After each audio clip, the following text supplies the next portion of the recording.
Good afternoon. My name is Jay Handel. I am a co-chair of the Budget Advocates in my 17th year of budget advocacy, proudly representing West LA, Sawtell, and the rest of the city as a budget advocate. Our city is not just facing financial strain, it has been mismanaged into a deeper crisis over the years. We're failing at the most basic level of governance. Police and fire services remain underfunded, even as we push forward with multi-million-dollar projects like the convention center renovations that we cannot afford. This is not planning, this is denial. At the same time, City Hall is advancing policies that will gut our own revenue base, eliminating the business tax risk, wiping out hundreds of millions of dollars with no serious plan to replace it. Meanwhile, we propose new taxes on illegal cannabis operators while failing to collect what is already owed by legal cannabis operations to the tune of $430 million. The system isn't just inefficient, it's broken, and the city knows it. While leadership debates theory, reality on the ground is deteriorating. Streets, sidewalks, street lights are crumbling. Emergency vehicles are outdated and unreliable. City workers are left in constant uncertainty. Departments remain understaffed, fragmented, and in some cases, unaccountable for the work that they do. Billions spent on homelessness with a complete lack of transparency and results. Proposed additional reductions in graffiti removal and homeless safe parking programs gut our quality of life. Let's be clear, these budgets are not truly balanced. They are paper exercises that mask service cuts, shift risk onto employees, and erode the quality of life for every resident. And the cost of this failure is compounding. Each year, the city pays out massive liability claims, many of them preventable. Broken sidewalks, neglected infrastructure, and understaffed departments don't just fail residents, they cost taxpayer millions. Investing in basics isn't optional, it's fiscally responsible. Even animal services, one of the most fundamental responsibilities of a humane city, remains critically underfunded. That is not just a budget issue, it's a reflection of priorities. This is not a one-off mistake. It is a pattern repeated, sustained, and avoidable. Enough. It's time to impose real discipline, rein in spending, consolidate departments, eliminate redundancy, and demand measurable and audited results. Long-term planning must replace short-term political convenience, because right now the truth is simple. Every resident and employee is paying for the failures of City Hall. Hello, I am Kay Hartman. I am a budget advocate from Region 11 and the parliamentarian for the organization. I want to call your attention to the introduction to our white paper, a copy of which is in your handouts. In this year's white paper, the budget advocates make recommendations around institutionalizing 5-year financial planning, review diversification and expansion, operational efficiencies through technology and artificial intelligence, strengthening reserve policies, delivering equitable services, and cultural change and accountability. I urge you to read this 5-page document. While I call your attention to this year's recommendations, I don't want to lose sight of last year's recommendations that we still think are vital and are included also in your handouts.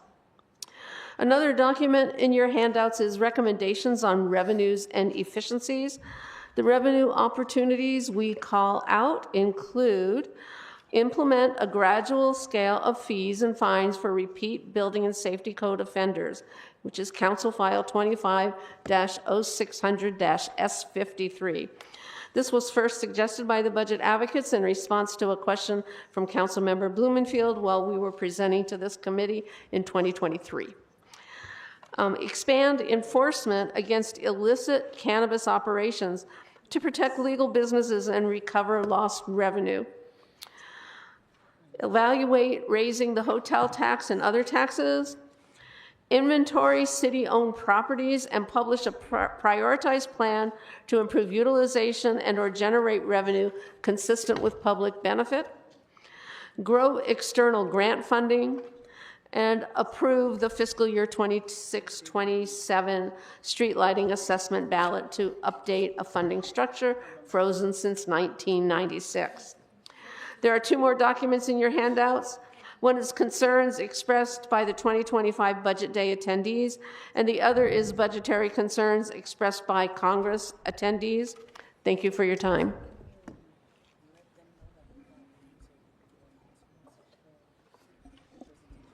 Good afternoon, Budget and Finance Committee and Committee Chair. It is an honor to speak before you. I am Connie Acosta, Treasurer of the Echo Park Neighborhood Council and a budget advocate, speaking as an individual. Our city departments and staff are of utmost importance as they provide the vital maintenance of our city requires the vital maintenance our city requires to keep pace during this period of high mobility and rapid vertical housing development. On March 24th, the city administrative officer addressed this council with a snapshot of where the city finds itself this fiscal year, introduced the proposed plan for fiscal year, including his 4-year plan. The CAO's message made it clear that our bond ratings are more critical than ever. This fall, the city may commit to $1.8 billion in 30-year debt to modernize the Los Angeles Convention Center. A move that could come at the expense of staffing the departments that provide ongoing essential services to 4 million taxpayers. Budget and Finance Committee, I request of you to please postpone this proposed bond commitment until our political climate reaches greater stability and our regional economy or economic uncertainty declines. Lastly, I ask that the City Council increase the City Controller's office appropriations to 0.35% of the general fund. This funding will allow the office to expand its team of auditors and investigators to identify and reduce our city's increasing fraud liability. Thank you for your attention. Thank you. Hello, City Council Budget and Finance Committee. My name is Adrian Fernandez. I am the budget advocate for Region 12, or the Harbor area. I'm also one of the youngest budget advocates on the board. Established by the voters in 1999, neighborhood councils advise city on local government, fund community projects, and create opportunities to participate in local government. In the budget, the Neighborhood Council Fund provides funding for neighborhood councils' operations and outreach. This past fiscal year, neighborhood councils were given $25,000, a significant increase from the previous fiscal year, a previous decrease from the previous fiscal year of $32,000, and a 50% decrease from the first budget neighborhood councils were given. At a time when costs such as vendor services, meeting spaces, refreshments, and other expenditures have gone up, this has created an ultimate challenge for neighborhood councils. At their core, neighborhood councils exist to ensure every community has a direct voice in city government. And with appropriate funding, this allows neighborhood councils to invest back into their communities through community improvement projects or grants, as well as outreach to better engage stakeholders and get more people involved in the neighborhood council system. Therefore, the budget advocates are requesting that the City Council Budget and Finance Committee move to restore $32,000 for each of the neighborhood councils. We also like to request $20,000 for the Neighborhood Council Budget Day, which is put on by the Budget Advocates, and another $20,000 for the Annual Congress of Neighborhoods. At $25,000, it's difficult for neighborhood councils to contribute to these events at the extended need. Our contributions this year, so far, it's $44,250, opposed to last year's $20,000. Also, the budget advocates find that our contributions are low in a neighborhood council election year, which 2027 will be. I would like to thank you for this opportunity and your support. And your support for the neighborhood councils can strengthen civic engagement and serving communities across Los Angeles. Thank you. So on that note, all we say is thank you for having us. We invite you to Budget Day on June 27th. There is a free breakfast, so there is something free. And we would implore you to invest in your neighborhood council system. It's the best system in the country that's underfunded, and you are truly not allowing us to empower the people in this city. Thank you. Thank you. Thank you very much.